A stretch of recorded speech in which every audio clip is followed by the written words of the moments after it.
I'm Rob Portman from Ohio. We just got back last night from a congressional delegation trip to Ukraine. It was bipartisan, led by Senator Jeanne Shaheen and myself. Senator Wicker, Senator Kramer were part of that congressional delegation.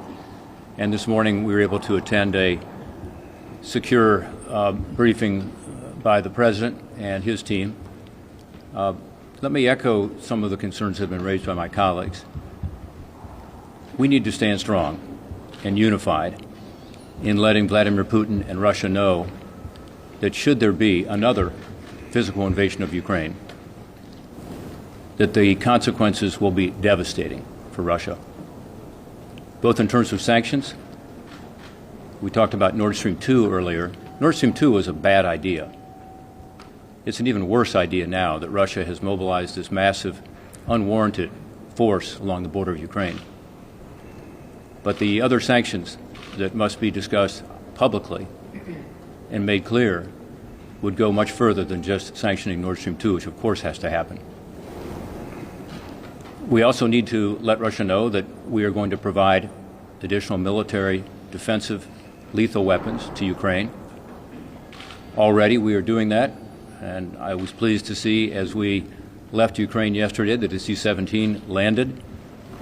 It was from the UK, one of our strong allies, and it had within it anti-tank weapons that Ukraine badly needs to be able to respond should Russia and Vladimir Putin make a terrible mistake.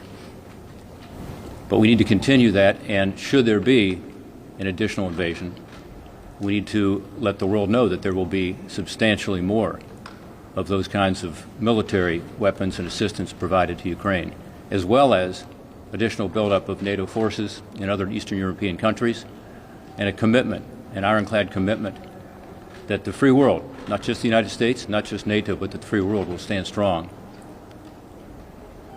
That is the kind of deterrence that's needed right now to avoid what would be a terrible consequence for Ukraine, but also destabilizing Europe and sending a signal that somehow, after the first territorial incursion since World War II, that the countries of the free world are not going to stand together strongly against what Russia is doing.